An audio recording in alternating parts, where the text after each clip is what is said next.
Assalamu alaikum warahmatullahi wabarakatuh. Alhamdulillahi rabbil alamin. Wa sallallahu wa sallam ala nabiyyil amin wa ala alihi wa ashabihi ajma'in. Amma ba'd. Ubora wa siku 10 za Dhulhijja. Siku hii, masiku kama haya ni siku bora, bali Muislamu anapaswa kujitabahisha na kujikurubisha karibu na Allah azza wa jalla kwa kufanya mambo ambayo yatamleta karibu na Allah azza wa jalla.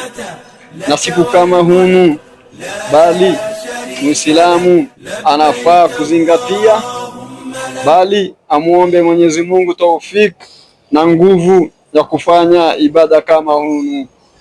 Bali pia Muislamu anafaa kuwa ameweka nia ya kufanya ibada kama huu.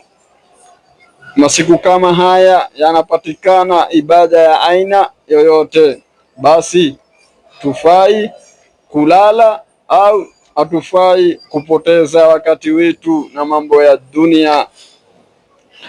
Na Mtume katika hadithi ya Ibn Abbas, Mtume Muhammad sallallahu alayhi wasallam anasema, afdalu yaumul Dhulhijja, katika siku hii ya Dhulhijja ni bora miongoni mwa masiku katika mwaka mzima. Bali siku kama hunu unafaa kujibidisha na kufanya ambayo unastahili kuyafanya. Masahaba wakauliza, je, wala aljihadu fi sabilillah, na je kufanya jihad fi sabilillah? Mtume akasema, bora ni yule ambaye ataenda jihad na mali yake na yeye mwenyewe hatarudi, basi huyo ndio bora katika jihad. Basi siku kama hii ya Dhulhijja tunafaa kubidisha kufanya adhkar, watahlil, watahmid, watakbir, kuzidisha kufanya Allahu akbar, subhanallah, walhamdulillah, la ilaha illa Allah. Hayo ndio adhkar bora Muislamu anafaa kuzidisha katika siku 10 haya. Ya pili ni kufunga siyam, bali unafaa kufunga siyam ya sunna, bali katika siku 10 haya unapaswa ufunge, bali haujalazimishwa.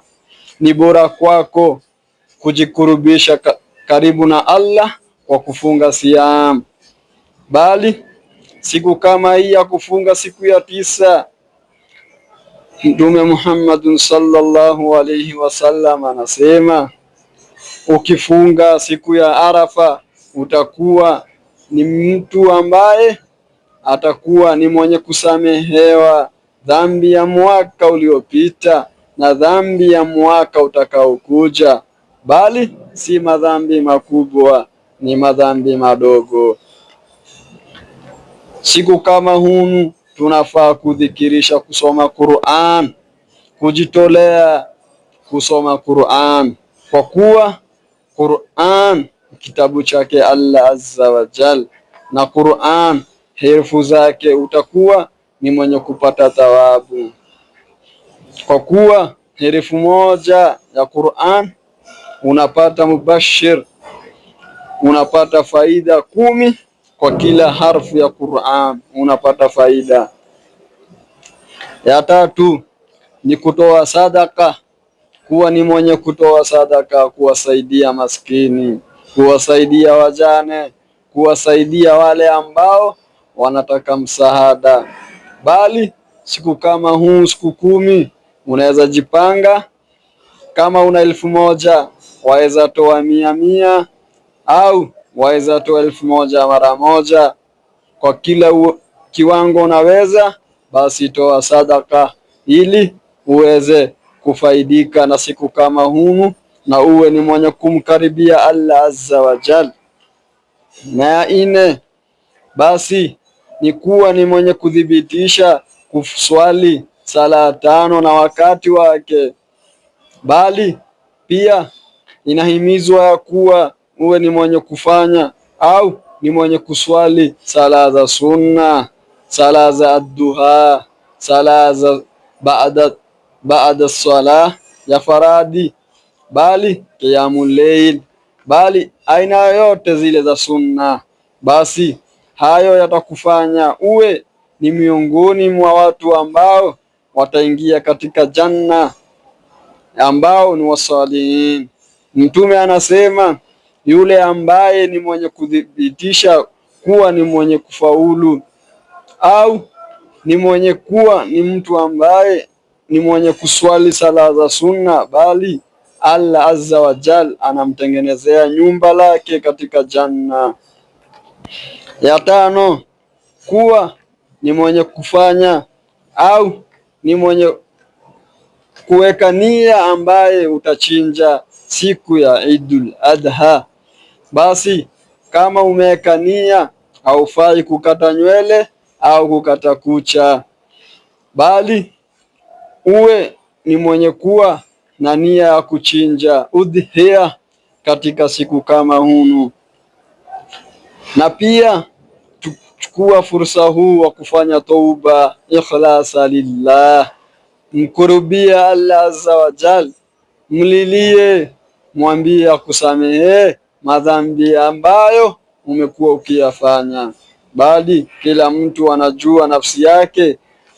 Hasibu ala anfusikum kabla an tuhasabu, tujisabuni nafsi zetu kabla hatujarudi kwake Allah atuhisabie.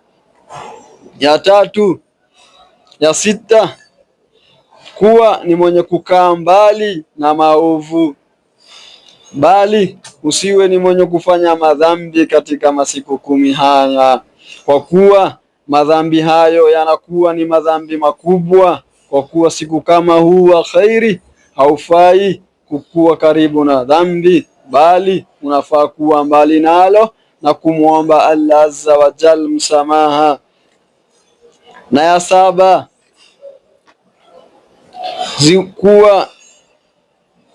kuwa ni mwenye kuwafanyia watu mema au ufanye wema ambao inakukaribisha na Allah azza wa jal.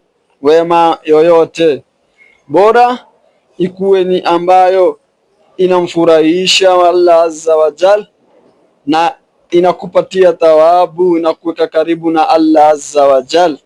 Siku kama huu wa Dhulhijja yana faida mengi, bali hayo machache nitawakumbusheni na kujikumbusha na kuwapatia nasaha na kujinasihi, tuwe ni wenye kujikaribisha na Allah katika siku haya 10. Tuwe ni wenye ambao siku kama hii, fursa kama huu isitupite. Wabillahi tawfik. Assalamu alaikum wa rahmatullahi wa barakatuh.